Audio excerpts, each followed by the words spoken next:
Good evening student. Today I am going to discuss statistics.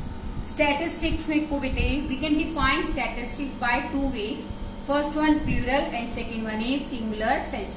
In a plural sense statistics क्या है बच्चों? एक numerical statement है सभी fact का, finding का and facts and findings का in any department of inquiry placed in relation to each other. तो देखो बेटे statistics क्या है? एक न्यूमेरिकल स्टेटमेंट है, एक संख्यात्मक विवरण है, किसी भी डिपार्टमेंट की इंक्वायरी से संबंधित हो सकता है, कोई भी बेसिकली क्वांटिफिकेशन ऑफ इंफॉर्मेशन से रिलेटेड हो सकता है and placed in relation to each other, और एक दूसरे से संबंधित होना चाहिए, उसे हम लोग क्या कहते हैं बच्चों? Statistics. Okay, characteristics of statistics in a plural sense. Plural sense के अंदर बेटे there are so many characteristics. First one aggregate of facts. इसका मतलब क्या है बच्चों? एग्रीगेट ऑफ फैक्ट्स का.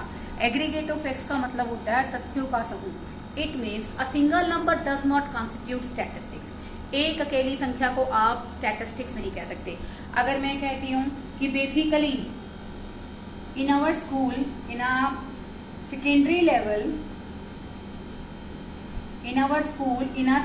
लेवल बेसिकली 12th और 11th का लगा लीजिए, 11th और 12th क्लास में टोटल 500 स्टूडेंट हैं. क्या है बच्चों? 500. तो ये टोटल को शो कर रहा है. किसको शो कर रहा है बच्चों? ये टोटल को शो कर रहा है. मैंने कहा कि एक सिंगल नंबर, आप 11th 12th मत लीजिए, आप डायरेक्ट ले लीजिए कि बेसिकली 1000 स्टूडेंट है सेकेंडरी लेवल पर, और या फिर कितने स्टूडेंट है बच्चों? 11th 12th लेवल पर 500 स्टूडेंट है. तो बेटे this is not called statistics because a single number does not constitute statistics. It required aggregate of facts. इसके लिए किसकी जरूरत है? एग्रीगेट ऑफ फैक्ट्स की जरूरत है. अब बेटे मैं ऐसा ही एग्जांपल ना लेकर, मैंने जैसे कहा कि 11 बेसिकली सेकेंडरी लेवल पर हैं, अगर मैं ये कहती हूँ बेटे कि 200 स्टूडेंट कॉमर्स स्टूडेंट हैं, 500 मेडिकल स्टूडेंट्स हैं और 300 नॉन मेडिकल स्टूडेंट्स हैं, तो बेटे यहाँ पर जो हमें इंफॉर्मेशन गिवन है वो क्या है? Aggregate of facts. क्या है बच्चों? Aggregate of facts. क्योंकि बेटे अगर हम लोग क्या चाहते हैं, हमने कहा कि 1000 स्टूडेंट पढ़ रहे हैं तो ये स्टैटिस्टिक्स नहीं है. अगर हम कहते हैं कि 200 बच्चे कॉमर्स के अंदर हैं, 500 मेडिकल के अंदर हैं, 300 नॉन मेडिकल के अंदर, तो बेटे ये क्या है? एग्रीगेट ऑफ फैक्ट्स, तथ्यों का समूह, जिनको हम लोग इजिली कंपेयर कर सकते. कंपेयर करेंगे तो बेटे क्या बोलेंगे कि सबसे ज्यादा स्टूडेंट मेडिकल में हैं और सबसे कम स्टूडेंट कहाँ है बच्चों? कॉमर्स के अंदर. तो हम कह सकते हैं ना बेटे एज ए प्लूरल सेंस कि स्टैटिस्टिक्स वही है जो बेसिकली जितनी भी इंफॉर्मेशन है उनका क्या करे? एग्रीगेट करे. Second one numerically expressed. ये न्यूमेरिकली एक्सप्रेस्ड का मीनिंग यहाँ पर क्या है? न्यूमेरिकली एक्सप्रेस्ड होता है बच्चों बेसिकली संख्या के रूप में व्यक्त करना. अब देखो बेटे न्यूमेरिकल की दो बातें बनती हैं. न्यूमेरिकल को हम लोग क्वांटिटेटिव भी कह सकते हैं बच्चों. क्वांटिटेटिव में क्या होता है? हम लोग किसी भी चीज को क्वांटिटी में रिप्रेजेंट करते हैं. ठीक है, जैसे कुछ भी लिख सकते हैं 100 किलोग्राम्स, 50 किलोग्राम, ये तो क्वांटिटेटिव एक्सप्रेशन है. But in a qualitative expression कोई भी कैरेक्टर से अच्छा है, बुरा है, ठीक है ना, और फ्रेंडली नेचर का है,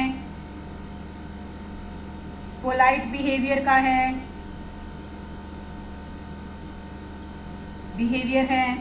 रिच है, पुअर है. तो देखो बेटे स्टैटिस्टिक्स के अंदर information must be expressed in terms of numbers such like 1 2 3 4 5 6 100 kilogram, 50 kilogram, 25 kilogram. जो बेटे क्वालिटेटिव एस्पेक्ट्स हैं जैसे good character, bad character, rich, poor, educated, uneducated, qualitative aspects are completely ignored under the statistics. If the information is numerically expressed, then it is called statistics. Third one, multiplicity of causes. Multiplicity of causes का मतलब क्या होता है बेटे? Statistics is affected by multiplicity of causes. बहुत सारे कारणों से प्रभावित होती है, तभी वो क्या है बेटे? Statistics. If the statistics can't affect या basically does not affected with the multiplicity of causes, it is affected by single factor. This is not called statistics. अब देखो बेटे, अगर हम लोग बात करते हैं प्राइस इंक्रीज होने की, तो there are several reasons of increasing the price. First one, rise in price of raw material. अगर बेसिकली रॉ मटेरियल की कीमत बढ़ेगी तब भी वस्तुओं की डिमांड बढ़ेगी. इलेक्ट्रिसिटी के प्राइसेस इंक्रीज हो गए हैं, वेजेस इंक्रीज हो गई हैं, ठीक है, सरकार ने टैक्स इंक्रीज कर दिया है. तो it means increasing price may affected by the several causes, बहुत सारे कारणों से प्रभावित है. तो ऐसे ही बेटा statistics affected by multiplicity of causes. अब देखो बेटे, अब प्राइस इंक्रीज हो रहा है, ठीक है, तो ये बहुत सारे, मैंने तो बस आपको जस्ट एन एग्जांपल 4 पॉइंट्स लेके बताए हैं, आप इसमें और भी ऐड कर सकते हैं बेटे. तो प्राइस के इंक्रीज होने के बहुत सारे कारण हो सकते हैं बेटा. Increase in cost of raw material, increase in electricity charges, increase in government tax as well as increase in wages, so that price also increases. Okay, next one, mutually related and so comparable. Statistics की important feature क्या है बेटे? Information and statistics are mutually related. Then they are mutually related, then they become comparable. अब मान लो बेटे, if we are saying that Ram has 60 kilograms weight, okay, Shyam has fair complexion and Rohan is so much intelligent. But these informations are not mutually related, so we can't compare.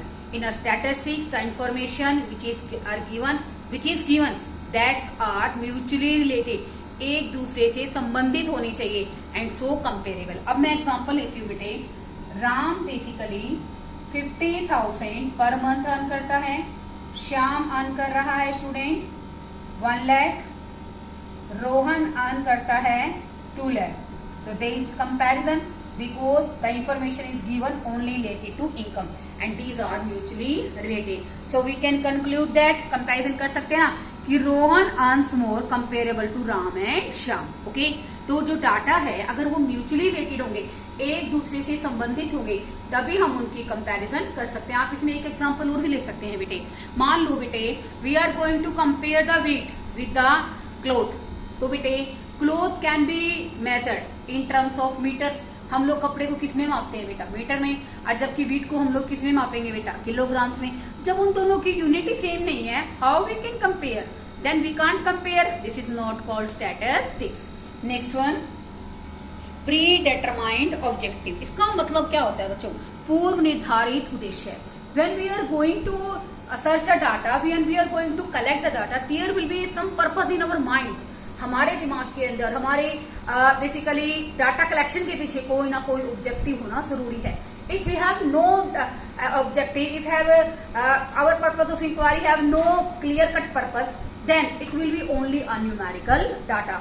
अगर मान लो बेटे हम लोग basically data collect करते हैं और उसके पीछे हमारा कोई पर्पस नहीं है, तो it will be just only a numerical value.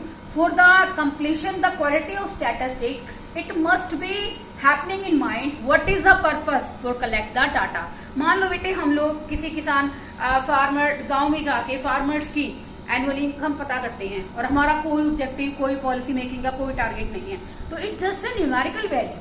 ठीक है ना. हम स्कूल के अंदर जाके basically as a class incharge आपको मार्क्स बता रहे हैं, ठीक है ना, आपके मार्क्स की कंपैरिजन कर रहे हैं दूसरे बच्चे से, ओवरऑल रिजल्ट के साथ हम उसको क्या कर रहे हैं बच्चे? कंपैरिजन कर रहे हैं. Then the purpose is struck on also in our mind. वो पर्पस क्या है? Convey the same information to your parents so that they aware about your result as well and also aware itself to the teachers. Teachers को अपने आप को भी aware करना पड़ता है कि स्टूडेंट की परफॉर्मेंस कैसी जा रही है. तो इट मीन्स कहने का मतलब क्या है? When we are going to collect the data, there will be some definite purpose in our mind. If we have no definite purpose, then it will be just a numerical value. Okay, and this is not called statistics. आगे देखिए बच्चों, enumerated और estimated. enumerated क्या होता है? Proper calculation करना, ठीक है ना, गणना करना पूरी तरह से. एक होता है बच्चों एस्टिमेटेड. एस्टिमेटेड क्या होता है? अनुमान लगाना. इफ द इन्वेस्टिगेशन एरिया, जिसके बारे में बच्चों हम लोग इन्वेस्टिगेट कर रहे हैं, इन्फॉर्मेशन कलेक्ट कर रहे हैं, if the area is vast, अगर एरिया बहुत बड़ा है, तो बेटे estimation method will be helpful. हम लोग सिर्फ क्या लगाएंगे बच्चों? अनुमान लगाएंगे. अब मैं कहती हूँ बेटे इन दिल्ली प्रधानमंत्री ने बेसिकली 2 लाख लोगों को क्या किया, एड्रेस किया दिल्ली के अंदर, 2 लाख लोगों को संबोधित किया। तो क्या हमने एक एक को गिना है? No, it just an estimation. Okay, if the area is vast, estimation will be helpful. If the area is small, then enumeration will be possible. Enumeration क्या होता है? गणना करना। In our factory 10 workers are working, 2 are absent, so at present 8 workers are present. जब area क्या है बच्चों, small है, तो हम लोग क्या कर सकते हैं, एस्टिमेशन कर सकते हैं by using the statistics. Next and last one, collection in a systematic manner. अब देखो बेटे, अगर हम लोग डाटा को कलेक्टिंग, अब हम डाटा को कलेक्ट करते हैं बेटे, देन बेसिकली क्या होना चाहिए, हम उसको सिस्टमैटिक मैनर में कलेक्ट करना चाहिए ताकि हम उसके आधार पर कंक्लूजन निकाल सकें। मान लो बेटे हम लोग कॉलेज गोइंग स्टूडेंट्स का रिजल्ट प्रिपेयर कर रहे हैं, ठीक है, हमें यही नहीं पता कि बेसिकली कौन सी क्लास का है, ये पता है कॉलेज का रिजल्ट है, but we don't know about the class, about the student, about the roll number as well as the necessary information for preparing the result, then it will not provide a systematic manner to collect the data. If we are going to collect the data, then data must be collected in a systematic manner so that purposeful result can be availed and the result and also conclusion can be drawn from it. These all are the characteristics of a statistics in a plural sense. Student बहुत अच्छे तरीके से read कीजिए, video को सुनिए, कोई doubt रह जाता है आप उसको कमेंट सेक्शन में डालिए। Okay, thank you students.